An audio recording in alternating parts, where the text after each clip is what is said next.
Before we dive into this episode, I want to take a second to speak about our sponsor, Pith Stem, who we are thrilled to have on this journey with us. As someone who is always looking for ways to improve my healthy hustle, Pith Stem's drop-top desk stood out to me as the best full work-from-home solution on the market. The world of work from home is changing, and a laptop or screen perched on your lap or dining room table isn't enough anymore. It's imperative that we have a solution at home that matches our productivity station that we can have in our office. But of course, homes weren't made to be worked in, and not all of us want a dedicated study. That's why I'm so happy that Pith Stem created this perfect solution. They designed this desk with both the needs of the professional and their home in mind. It's perfect because it allows me to have a full productivity station that suits my needs and helps me get the most out of every minute that I spend at it, not only so I work comfortably, but that I actually enjoy it. And the best thing about Drop-Top, I can close and lock it at the end of the day to keep work and home separate. And it looks awesome on the wall. You can get your Drop-Top desk anywhere in the world from pithandstem.com or just Google Drop-Top and you'll find it pretty quickly. Thank you so much for listening and watching these episodes. It feels like you're really part of the journey with us. And can I ask you one favor to help us grow even further? You may have noticed that we've been getting some amazing guests on. We've got more listeners than ever. But you can help us continue to give value to you by clicking that subscribe or follow button below.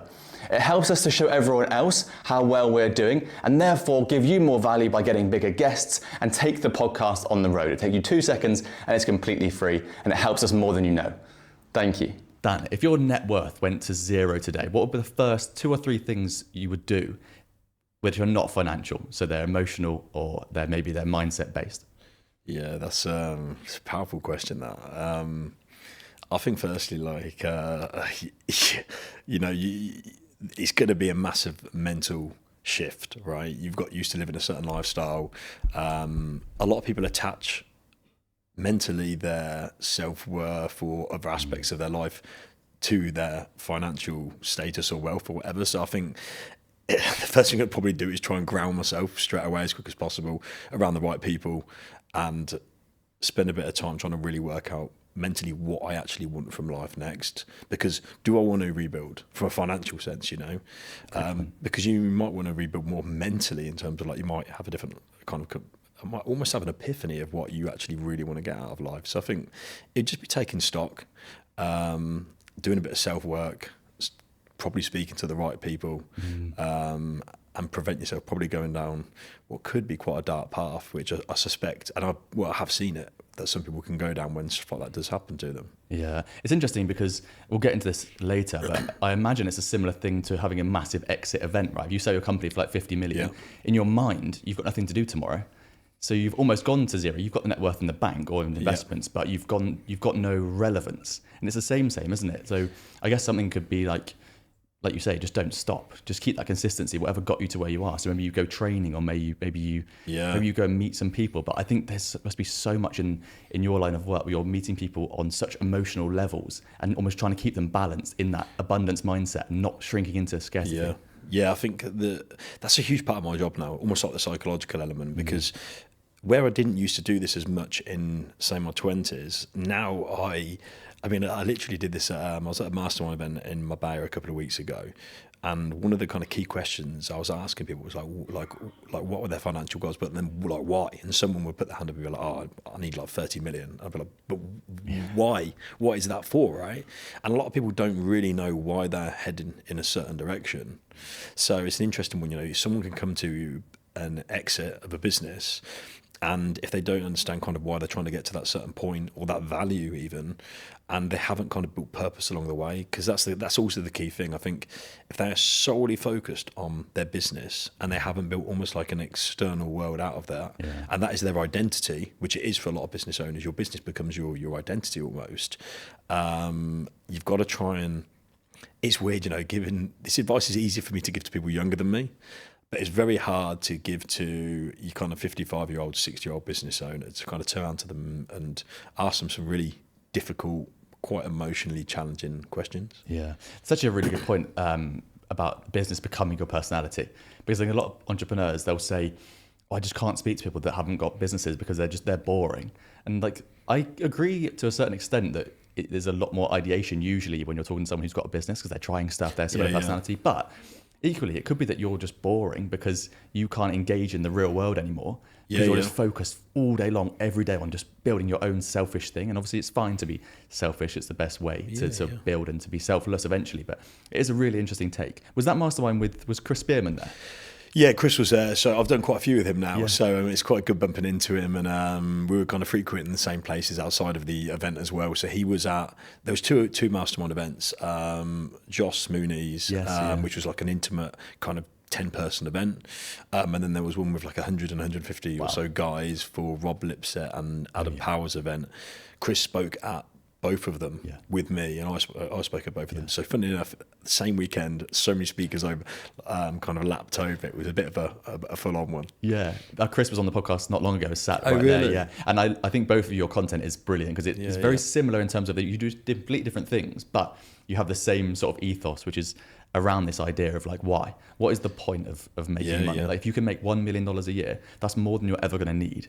So why don't you just think about what you can do with that money, or I guess what you want to do with your life? Where's the fulfillment come from? I mean, it wasn't until the last few years really I understood that for myself. Exactly. So like I was saying kind of previously, my own definition of wealth has changed and my own perspective, and then I try and kind of instill that knowledge on other people from not just my experience but kind of the reading you do and stuff like that, self-development work. Exactly. So taking you back to that question, right? So if your net worth went to zero, now from a tactical point of view, because we'll get into what you're actually amazing at, what would you do? What were the first few things you would do strategically and tactically to start building your wealth back up?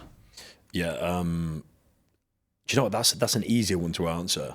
Firstly, I would literally lock in, and when I say lock in, I would block out all outside influences. So what I mean by that is, like, I wouldn't necessarily say all friends and family. I'd tell them I'm going to go through this period of my life. The next 12 months, 18 months, could be 2 years, and I'm going to kind of be unavailable a little bit more, obviously with the exception of key people, like your mum and stuff like that, of course. And I would just really prioritise on what I need to focus on. So, it might mean sacrificing not going to the gym as much or whatever.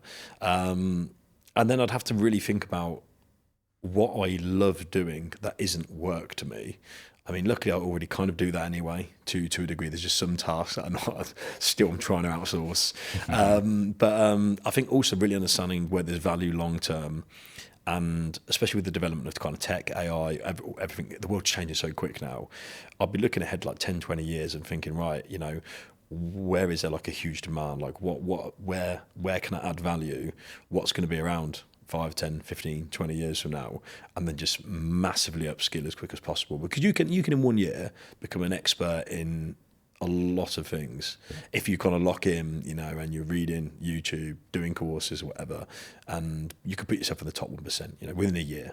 100%. But most people don't want to do that, do they? They don't want to lock in. They don't want to drop their ego. They want to be like, I can do this on my own. No, I think I almost like relish the challenge, and I'm doing that with a few things at the minute. I won't say too much about one of them for the moment, but I'm almost like self-teaching from scratch in a kind of certain field, because I have no idea kind of where my own industry will be in 10 years, 15 years, 20 years, whatever. It's going to shift massively, and I'm kind of more and more drawn into kind of this industry. So it's kind of a case of just locking in and learning as quick as humanly possible, and building that credibility and that experience, and then just leveraging that. Yeah, absolutely. So just for everyone who's listening, Dan, what is a wealth manager? This is where you've got all your expertise. This is where we'll get into loads. But what is it fundamentally? Yeah, so it can mean different things to different people, firstly, which makes it really hard to kind of define. But my definition of it would be, it's very similar to a financial advisor. A financial advisor and a wealth manager, the words get used interchangeably, and some firms call them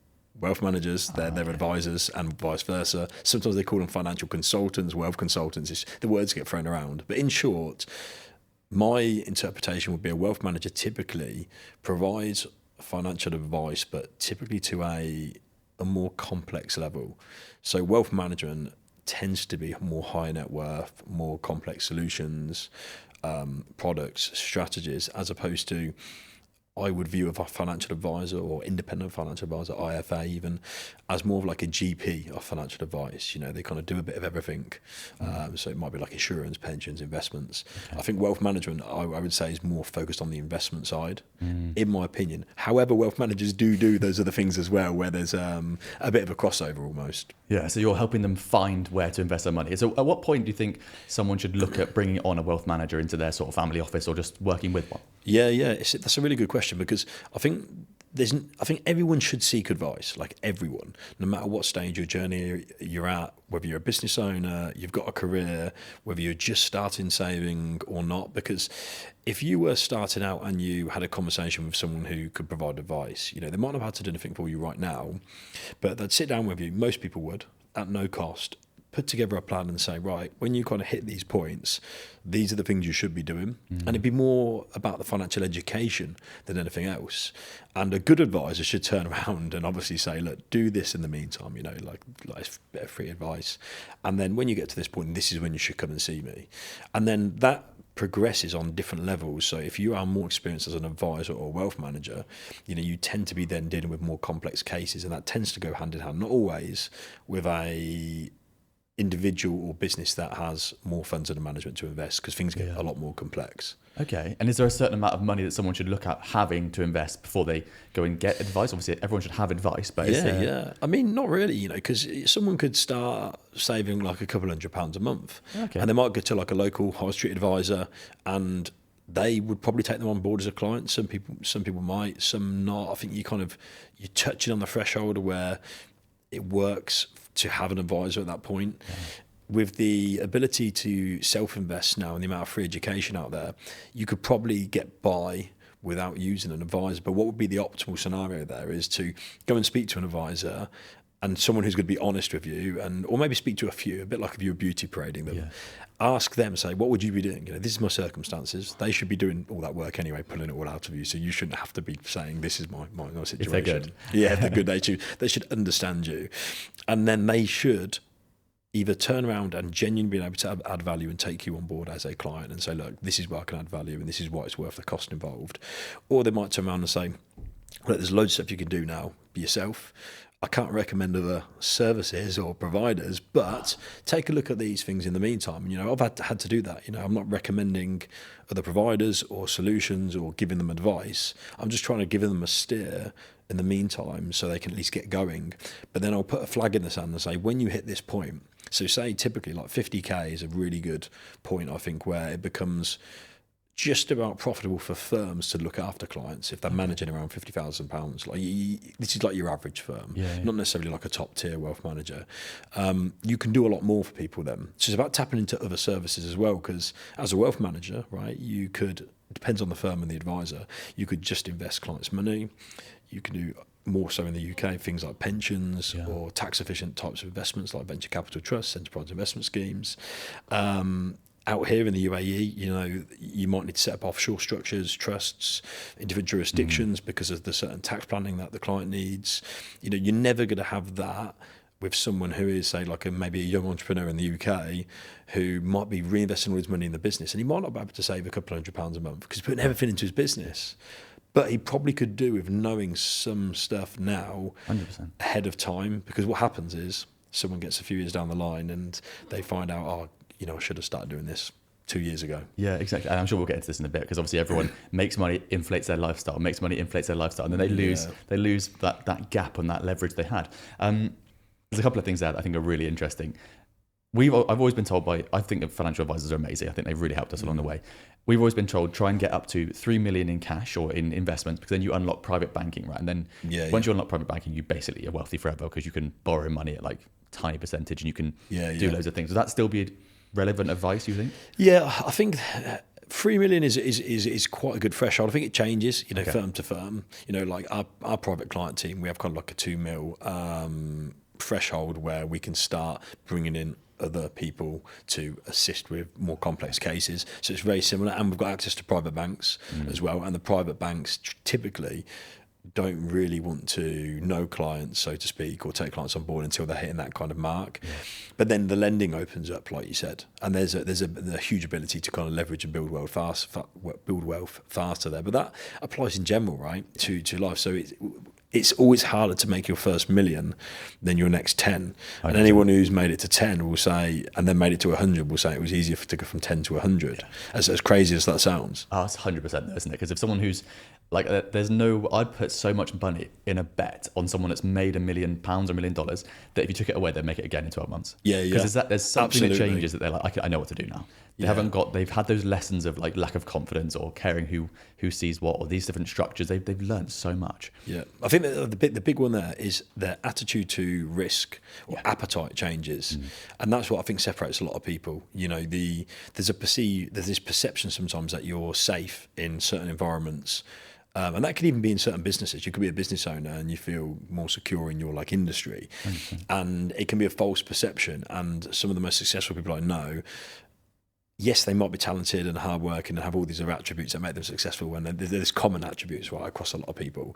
But a big one is their appetite for risk. And once you've done that, you've gone past certain points, your tolerance is a lot higher, but so is your stress levels. Yeah. So there's stuff I have to go through or even gone through this year, right?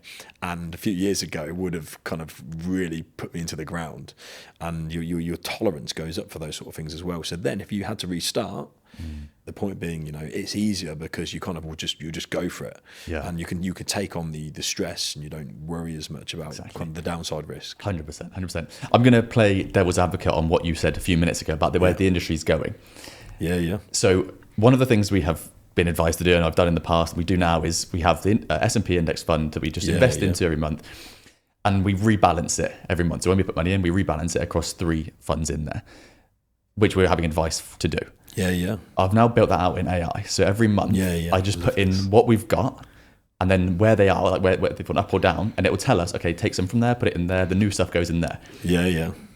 But the downside of that is that it's me doing it and it's AI. And so I just feel like I'm putting so much trust into AI with money and effectively future wealth.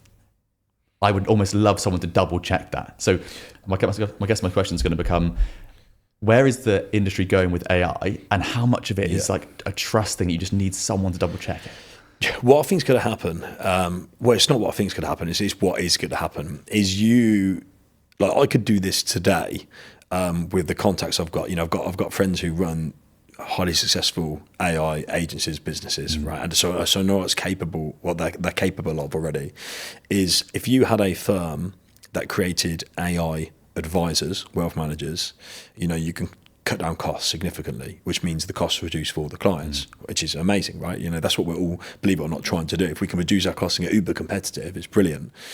But you really need oversight.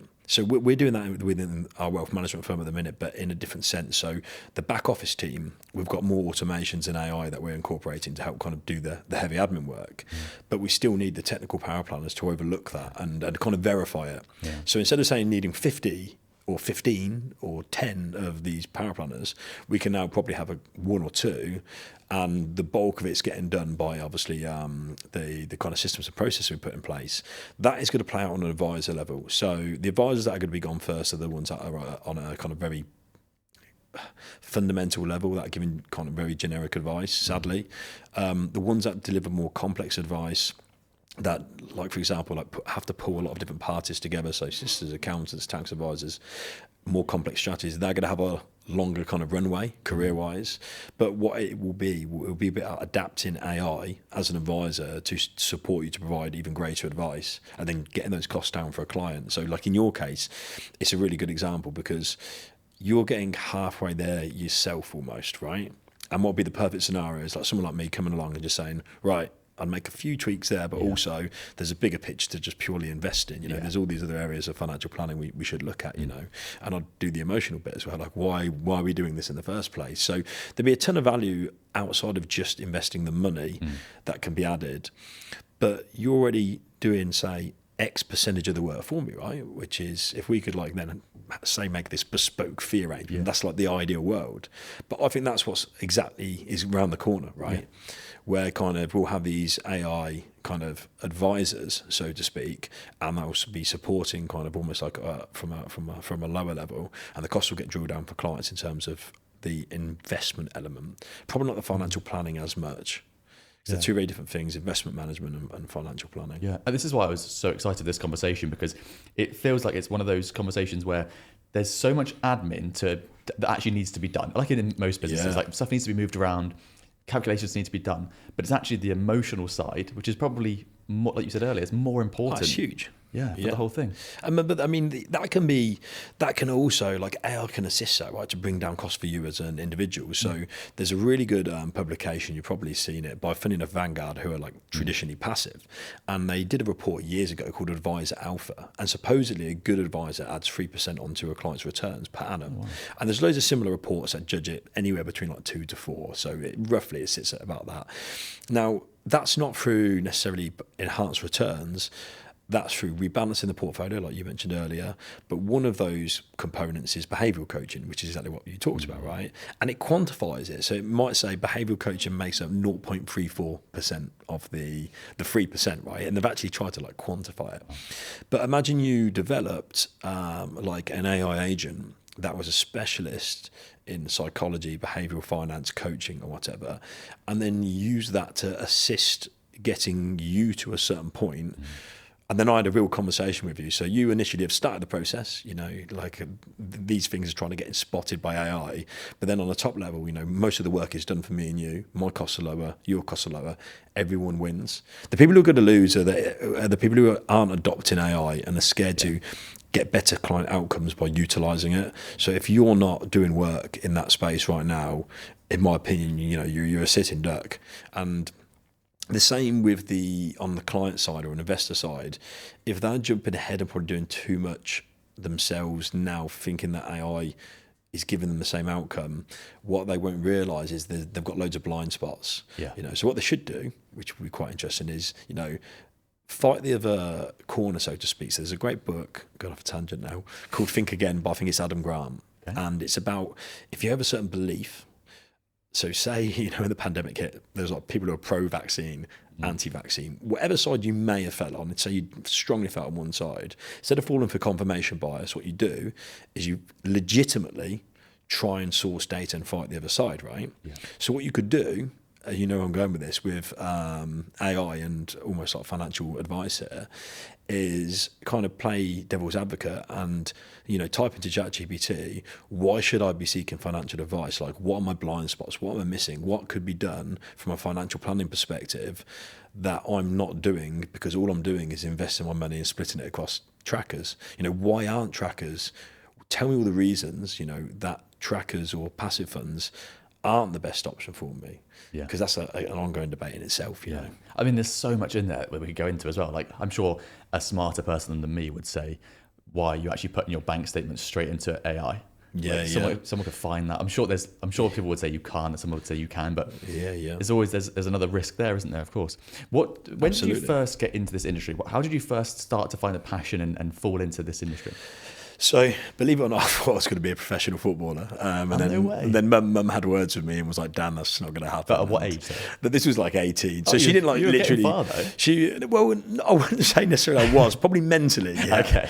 But she was like, would you want to go and do this every day? She was like, realistically, I mean, I knew I wasn't going to be a professional footballer, but I thought, you know, I'll do coaching or whatever. And then she kind of painted this picture and she was like, if you had to go out every day onto a field and like do all this coaching, especially in winter, she's like, you're actually going to enjoy it. So she kind of pushed me to explore other options. I went into business, studied it at Nottingham, did some modules related to finance and investment, and sadly, simultaneously, I got into like horse racing and betting, like loads of young lads, like when they're in university, kind of get into that sort of stuff. And I built a system, and I thought at the time, you know, with my student loan, I'd found this system, and I was like, brilliant, get a powerful student loan. And luckily, I had a really good. A bit of a lucky escape, and I realised, you know, like gambling is not kind of for me at all, and it never has been. You know, it was never really excited me. It's just I was interested because it was a system. You know, and it was early stage automation as well, which is quite interesting. Better mind, it's a long time ago now. But the short of it is, I then started doing some investment modules, and I thought at the time it was similar to gambling. And I was like, wow, so if you learn more about stocks and the market, you essentially can make your own odds, was my logic back then. Obviously that isn't quite true really now. So that kind of developed my passion. I was like, right, I learned loads about the stock market, companies, business, the economy. It makes a lot of sense, that I should be able to then make money. And I kind of made a decision on what I wanted from a career as well. It seemed challenging. There's huge upside potential from a financial side. I like the idea of kind of being in the suit every day at the time. I like the idea it was a mix of kind of analytical work and client facing. And that's kind of how I got into it in the end. And that was literally straight out of university, and I've been in the industry ever since. That's such a good way of doing it. I remember doing a very similar thing. Like at uni, I wanted to be a finance bro. I was like, I'm going to go live in the city. I'm going to have a suit. It's going to be so cool. Because you just, the gillet. Yeah, exactly. Imagine the gillet. Like if you like the idea of being wealthy, it makes sense to be around money, right? Don't try and start something. Just go and be around people that already have it, which is really interesting.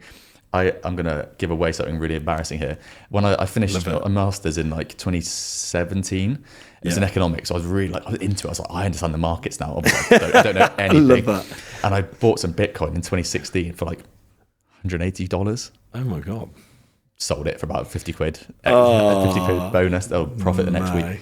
Idiot. That shows how stupid you actually are. But you do think those things. When you're younger, you don't have life experience as well. And also, when it comes to markets, it doesn't matter if it's crypto, stocks and shares, right?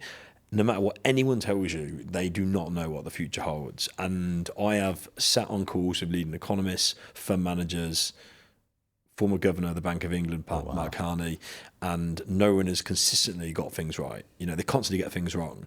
So any advisor, wealth manager, anyone who goes on a podcast or says to you they think they know what's going to happen in the next 6, 12 months, a year, is just absolutely finger in the air. You might have a guide based on data, and you can try and give clients a bit of an insight, of course, that is your job still. But you have to also kind of put those disclaimers in. And I don't mean like in a legal sense. I mean, like, just be honest with them and say, look, I don't know. But what you do know is standard investment principles theory, some of the Warren Buffett stuff, some of it's becoming a bit outdated now, that stands the test of time. 100%. So, for example, you invest in an S&P 500 of the US market, right? If I ask you the question, do you think that will probably still be one of the leading economies 5 years from now, and probably have some of the top companies, if not most of the top companies in the world, headquartered, working from there? You're probably going to say high probability. Yeah, probably. So does it make sense to therefore hold a high position in North America for the next 5 years? So this isn't financial advice, but would you therefore have a high percent of your money in North America as opposed to, I won't name any of the regions, but certain regions that obviously look a lot less promising? The difficulty I have, though, is that we're in Dubai, right? So we're around a lot of founders who are making a lot of money, and they're using people like yourself to help them manage their funds. Because it makes a lot of sense. Why would you not do that? Someone who knows exactly what to do. And some of them are saying, I'm reducing my position in North America, and they want to take it into cash or put something into like China or the Far East. Yeah.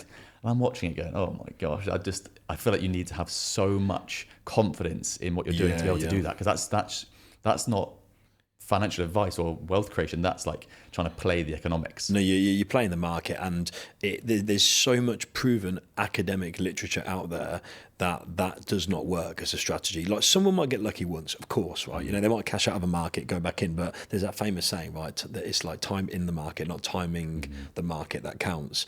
And I have to, in the first few years, really educate clients around not just that, but loads of basic principles of investment. And you can, in the short term, as a wealth manager, look like you've got it wrong. And that's happened like many times in my career, because a really good example of this is someone could say to me, right, North America's top heavy, valuations are high, historic PE ratio is, really high. We shouldn't be in North America right now. We should reduce our position, go into cash. Let's go into kind of, I don't know, Asia Pacific, whatever. And then what happens next could be exactly what the client said, right? But then the following year, the reverse happens, right? And they've gone out, North America shoots back up, but they'll never get the timing right, as in going back into North America, and happen to sell out. So you've got to get the timing right on the way out and then on the way back in, which is near impossible, right? So if they had just stayed in the position longer term, it would have been so much better. And then the really good thing is you might be wrong in a given year. Well, not necessarily wrong. You might look initially wrong to your client in a certain year. But then when year 2, year 3, year 4 passes, they see the pattern. And then it's validated. They see the returns above benchmarks if you've been shown the right benchmarks to use in the first place by your wealth manager, and it then gets a lot easier. The first year or two are the hardest with new investors, especially if they're quite, should we say, like challenging. The ones that are really kind of like like keen to learn, be educated, and trust your judgment from kind of day one. It's proven you get better returns for those clients the less they meddle. So it's it's so obvious in a way, right? It makes a lot of sense. Just let someone do their job. Yeah, it's a similar thing to like if you've got a £50,000 client versus a $50 client, the £50,000 one's going to be so much easier because they're like, I just trust you. You just go. Oh, absolutely. That's really true. Some of my most challenging clients are the ones that have the least amount of funds under management with me. Some of the when I say my favourite clients, I mean I have like the best relationships with or whatever, have the highest funds under management with me, and have been with me probably the longest naturally. So the relationship just gets more and more solidified over time. The proof in the pudding is if you ever took these individuals, and they're smart people, right? And you said, do you think you're better off, having your money in an index? They do all the talking for you. So there's a reason high net worth, ultra high net worth, or even if you're not high net worth, you're on your journey. There's a reason people take advice. So it kind of almost is frustrating sometimes where there's like a debate about whether like a certain advisor can add value, because it's literally proven with the wealthiest families, individuals around the world. The only caveat I'd say is that of course, like any profession, advisors who do not add as much value as other advisors, and you're probably paying the same fees. And that's quite a scary thought. But then your job is to find the right person, right? Yeah, and you're getting close to 4 billion under management, right? So you've probably done a few things right with a few people who have got high net worth or medium net worth. So it's funny to say, one of my questions earlier was like, what's the lowest amount someone should think about getting advice? And whilst that's a valid point that we spoke about, it is the ones that are a bit higher that are probably get the better returns and be easier clients for you. Yeah, absolutely. So so as a group, we're fast approaching 4 billion. I certainly won't take the credit for that. Charles, my partner, who established Sovereign, nearly, well, it's got to be coming on like 15 or so years. I know I'd attribute him to virtually the bulk of that. But and even in terms of my own personal funds under management, what I specifically manage, it's so true, like what you say in terms of like the mentality difference between clients and whatnot. It's so interesting. Like before we started recording, I told you about the charity trip I did recently to Kenya, and we took these patrons of the charity to see the work they've been doing or they've been paying for. And one of them brought his wife with him. She was a quiet lady from Panama. And I spoke to her one day, and turns out she's the head economist for the Home Office in the UK. Oh, no way. And what I was going to say, which resonates with what you said a minute ago, was she was like, when we look at the economics of what's happening to make these decisions, we're not actually looking at the markets as much as looking at what the people are doing. Yeah. Because it doesn't matter what the markets are doing. If the people are all going one way, you need to be ready for whatever's happening that way, which is, I guess, a very similar thing, right? With what we're talking about. I mean, you all know this. There's a big saying. There's a disconnect between kind of what they say High Street and was it Main Street and Wall Street. That's it. Yeah. So you kind of like, people forget sometimes where the markets are today is where analysts or people generally think we're going to be in 6 months to a year. So when people are like thinking, oh my God, we're going to be in this position 6 months from now as a country or as a global economy, well, that's already priced in to markets now because people have already factored that into share prices. The same with companies, So something's happened with the company, and they ring me about it. Well, that's in the share price already. Yeah. That's been adjusted for it with analysts and people obviously already buying and selling. And that gets kind of missed. But what you said about people as well, movement. Sometimes you certain economic indicators or data isn't as reliable as just sitting back and using like a bit of logic. So sadly, you look at what's going on in the UK at the minute, and it is a declining economy. There's a lot of poor decisions that are being made. As much as I love the UK, and I've got so much kind of warmth for it, there's also like the sad truth of what's going on with the country. And there is so many people leaving the UK and especially moving to places in the Middle East, right? And there's a reason for that. And that could lead to, I'm not saying it could lead to certain investment decisions, sure.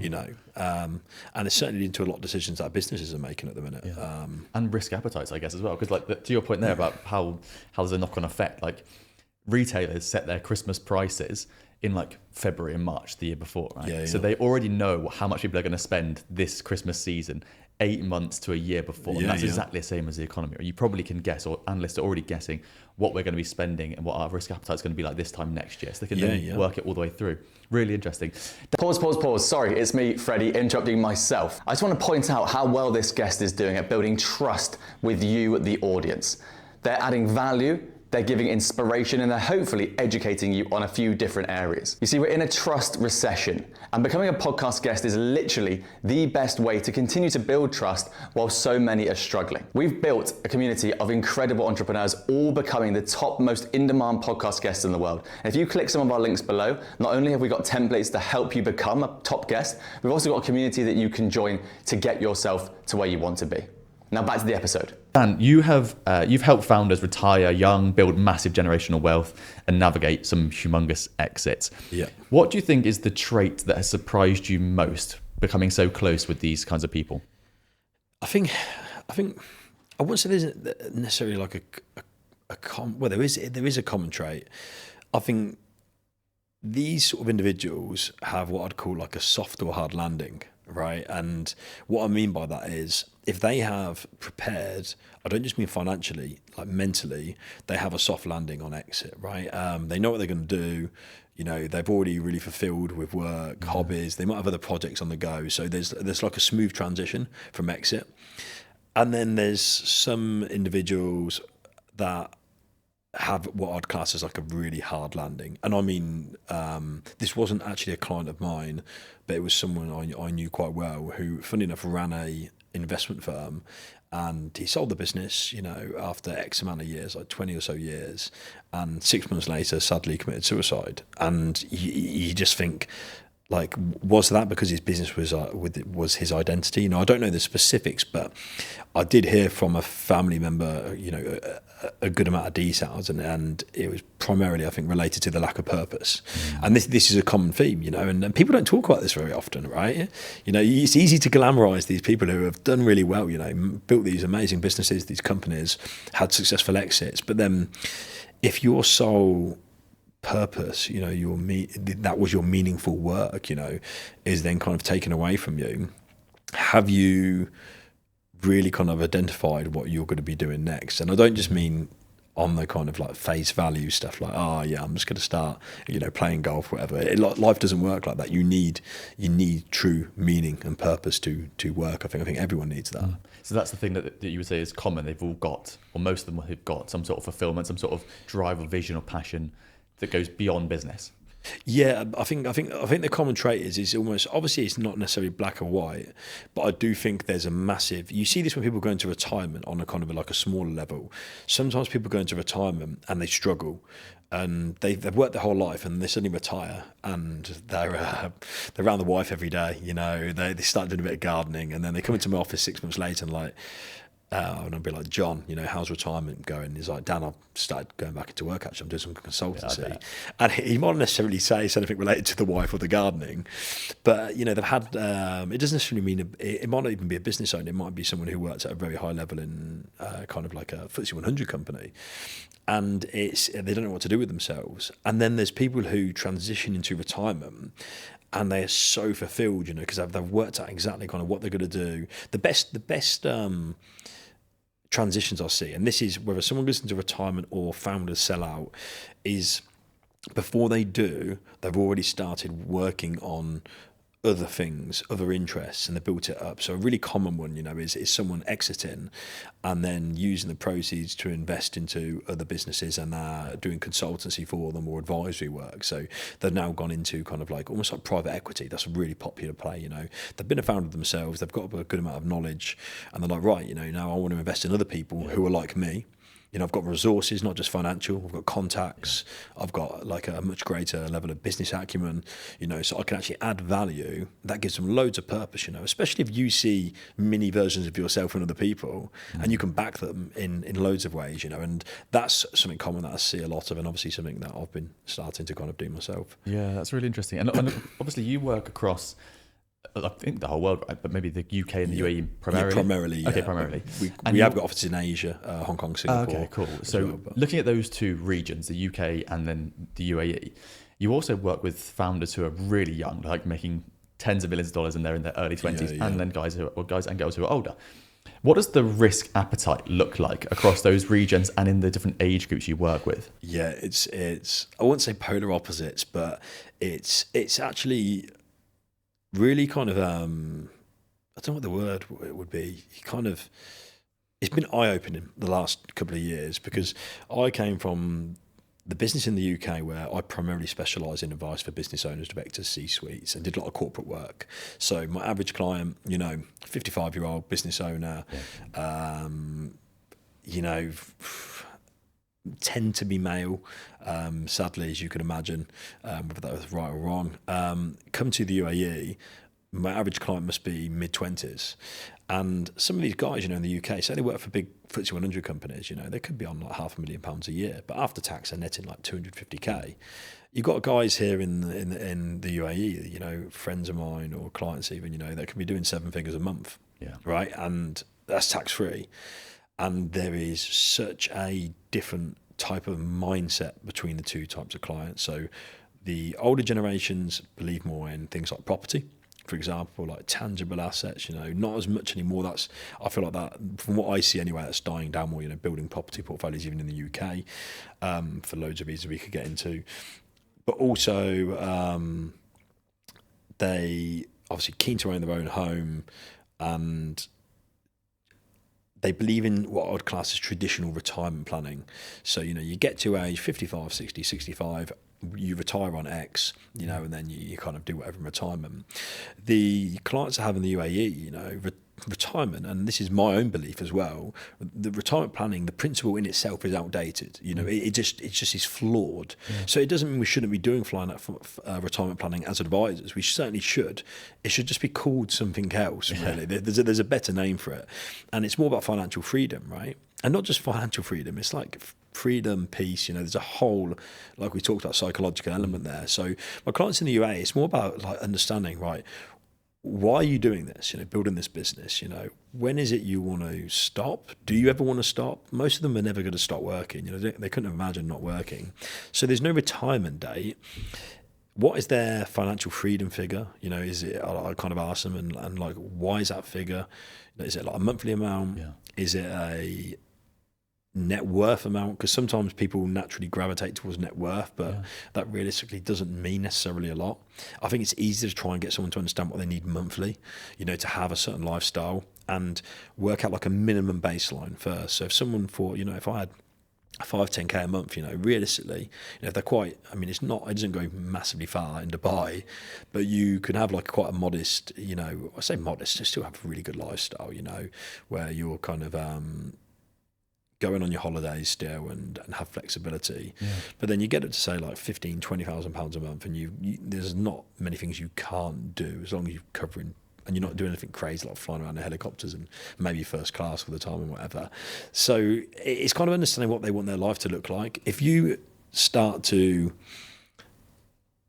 learn to want what you already have instead of wanting more, that's a faster track to actual fulfillment and happiness. And that ties in then to kind of their own financial goals, because you've got to try and help them understand it, because they won't know when they first meet you. No, of course. And how do you even get this from AI? So it's funny, we go full circle to the stuff you were talking about earlier. I'm interested in the property piece there that you just sort of opened the conversation into, because I told you earlier that when we moved to Dubai, we sold our properties in the UK because I wanted that liquid event to be like, let's go all into Dubai, let's put everything into the business and let's go. And my portfolio became very much stocks and shares and online, because it's, again, really liquid. You can get it out whenever you need it. Yeah. But now I'm looking at the UK, and I'm looking at especially London with the increased crime and the state of the country. Property prices are starting to fall. So on that tangent, is it a good time to be looking at a property? Sorry, that's sort of question one.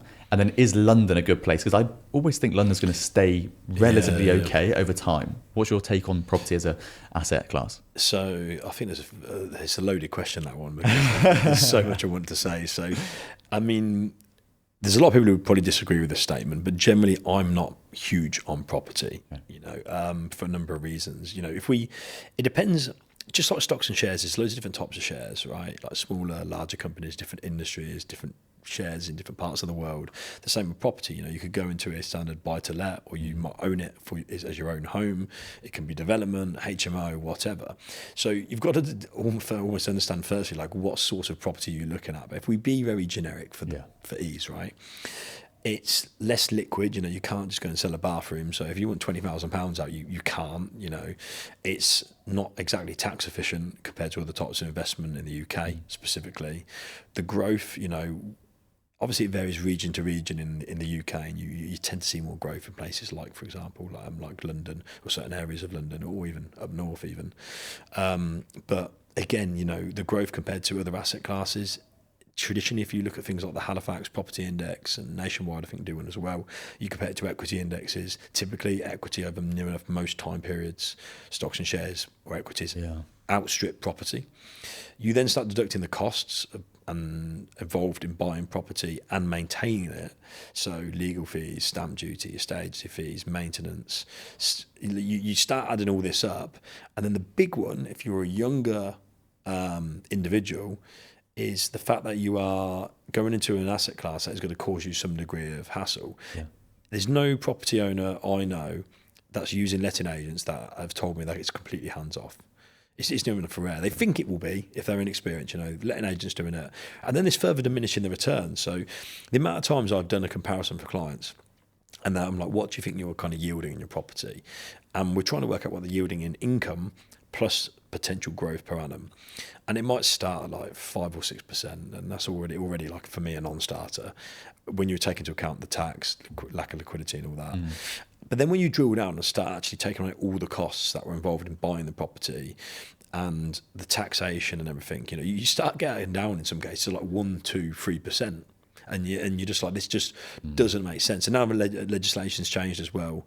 I just think even property prices dropping in London, for me, I personally wouldn't be attracted to it. It's just an interesting one, isn't it? Because I feel like our parents have just told us buy a house, and it does feel like a safe thing to do. Like if you've got a property somewhere and you pay off your mortgage, which we can get into actually, I feel like it gives you that idea of like, I'm okay, I'll be okay forever. But then you start looking at it as a growth asset, and it's not true. No, but it takes into account inflation as well. Exactly. And then it might wipe out the total amount of growth on the property. Exactly. So then is it even an asset if it doesn't cash flow? Well, there's that argument, isn't there, where in Rich Dad Poor Dad, kind of really well-known book, they view it as a liability. Yeah. Because unless it's paid off, of course, because if you cannot work anymore, you've not got income coming in, that becomes a massive liability straight away for you. Yeah. So, not for me, to be honest. Interesting. Okay, so what do you think about people that are paying, like entrepreneurs who are listening to this, who are thinking about doing what we did, sort of sell their property and take the liquid cash and invest it? Yeah. But I think I might have done something wrong by paying that mortgage off, because that was a really, really good credit line, right? Yeah. So is that a mistake? What would your take on that? For you, it's a bit different because you move country. True. So kind of wiping the slate clean, coming here with the liquidity would have most likely been probably the best thing for you. If you were remaining in the UK, keeping your mortgage, the credit line open is often, in my opinion, can be a better approach. It depends on client circumstances, age, risk tolerance. The list can go on, right? But generally speaking, if you, obviously it's a bit different now, but say your mortgage rate was kicking at around 2, 3, maybe even 4%, because obviously it's a bit higher at the minute, and your return on an investment, there's always an opportunity cost, right? Is averaging 6, 7, 8, 9%, depending on what you're investing in. Well, there's a big differential between the two, and that will compound up over time. So if a client comes to me and they're like, damn, I've had a bonus of 100k, or sadly a family member's passed away, I've come into inheritance, should I clear the mortgage or should I put the money in my investment portfolio? You have to have a very detailed, comprehensive conversation around their circumstances and what stage of life they're at as to what they should do next. Typically, for me, and this is not necessarily applicable to everyone, so definitely not financial advice. I've got a mortgage on my house in the UK, and do I overpay it? No, but then I do the equivalent by putting the money I could overpay into my investment portfolio. So that is overpaying it, but I get a much greater return on my investment portfolio than I do knocking off the whatever my mortgage rate is, say 4%. Yeah. You know, I annualise higher than 4% on my investment. So I'm overpaying, which is great, technically on my mortgage, but I'm also doing it at a faster rate. And at any point in time, remember, I could go and take money out of that portfolio and wipe out a chunk of the mortgage. You know, say my 2-year rate comes up, I think it does, thankfully, should come down a bit now in February this year. You know, if I wanted to go and take some money out, I think, right, you know, I'm going to go and clear a chunk off, you know, and that's a good play because of the economic conditions, you know, I could do. So you've got that abundance mindset of like, I can do it if I want to, but I'm using it intelligently to have it. I think cash is king, and I don't mean holding physical cash because cash is trash. You know, inflation's just going to erode it. I mean, liquidity is so key, and having that ability just to be able to do that, because it just gives you so much protection. You know, what would you say to someone who's maybe in their 20s or 30s and they're a few years into their business and it's starting to make decent money, where they could start investing or they could invest back into the business? What would your advice be on wealth creation from a point of view of like someone who's not got that much knowledge on it? Yeah, I mean, I get that question all the time. It, again, is so down to individual circumstances of what they're trying to achieve and the type of their business, the type of business they're in. But I think the first thing is reinvesting sometimes in yourself and your business is going to give you the greatest ROI, right? Doesn't necessarily mean it's the right option, because going into, for example, crypto might give you a higher ROI. Is it the best place to put your money? In my opinion, definitely not. You know, you could lose everything. So that's the same with your business, right? You will believe, you'll have biases that your business is going to be more successful probably than what it will be, and you might have this exit, but that might never happen. So you have to get to a point where you are slowly starting to extract profit from a business. In the early stages, you know, year 1, 2, that's probably going to be impossible for most people. They need to reinvest. But then when you get to a certain point, and this is where like a good advisor and AI just can't replace this yet. They just won't have the experience or be able to deal with this. Or the reasoning element, at least, to the degree I suppose a good wealth manager could, is identify when someone should turn around and say, I was giving you advice and saying, look, you know, this is where, based on the sort of profit you're making, I'd be putting this percentage into equities. Say you've told me also you've got these other opportunities, might be other businesses. Say you're adamant on doing crypto. You know, some people love it, some people, believe it or not, even though they're in their 20s here, are completely against it, and you don't see that very often. You know, I might say, well, you know, if you did that amount into there, you know, I'm not saying you should do it, but I would limit it personally to that. So it becomes about asset allocation, and not in a geographical sense from like an investment perspective. It's like, right, this is what I'm left over with now. Every month, how am I going to split that up? And then obviously as the business matures and you hopefully make more and more revenue, those weightings start to change. So where I used to reinvest everything into my investment firm, I still reinvest heavily into it, but I also take funds off the table and obviously do other things that we talked about, obviously Thompson Capital and whatnot, and try and invest into other things. Yeah, I think it's really, just like a hedge almost. Yeah, exactly. So what would you say as a piece of advice, or what do you think should be taught in schools to young people, the one bit of advice about wealth creation that is being missed out from the educational system right now? It's the same with adults, like live within your means. Oh, really? You know, okay. It's just so simple. You know, you said when someone like earns more money, they then move their lifestyle to here and continuously do it. The best thing to do is just keep kind of trying to increase your income and keep your lifestyle here for as long as possible. Once that gap widens and widens, then you can move them up simultaneously because you've already got such a good buffer. So I've got into the habit of investing or saving a huge amount of what I generate in, say, revenue or earnings per year, right? And it's built into me. And I could have a very different lifestyle today. And what people see is what I call like the iceberg. You know, they see the 5-10% of my wealth, whereas the bulk of it no one is aware of. Yeah, they never see. Is there a percentage that someone should work on? So like live within 20% of your means or whatever? Or is it not as linear as that? It is as linear as that when it's a simple case or client. So, you know, they're earning this much and you could say, right, put 10%, 15, 20% of your wages away. And that's quite easy when people have like a corporate job, they're getting a set salary. A lot harder for businesses because if they have like 50% margins on their business, I'd be reinvesting like every penny. I wouldn't be upgrading my lifestyle. I'd be like, right, let's take this, like, say they generated like £1 million in revenue, 500k in profit, right? I would be turning around and saying, don't go and buy like the Ferrari now, like double down on your business, turn that 500k profit into like $1 million next year, can you double it, like, and keep going. And when you can buy that Ferrari 10 times over, that's when you buy it. Yeah. And I did that myself personally, when I bought my first kind of supercar, and it's the only one I've bought since, I could afford to buy it multiple times over before I got that car. Yeah. And the only reason I ended up buying it in the end as well was sadly my dad passed away and he loved his cars. And kind of like it was a bit of a testament to him, because I was always like, when I get to a certain point in life, I wanted to get him. He loved his Aston Martins, and I was like, I'm going to be that guy one day that turns up. And I never, sadly, got the opportunity to do that. And I could have, if I really wanted to, I just got to the point where I probably could have got away with it. Yeah. So that was a turning point where I was like, right, Dan, there's probably more to life than investing as well. Yeah. So it's balance again, right? This whole conversation has been about balance, right? And I would have thought it's one of those things where you buy the car, but you can afford it, so it's less exciting. It's still a really cool thing and you enjoy it. Yeah. But when you can't quite afford it, it's exciting. You are getting that adrenaline rush of I can't quite do this.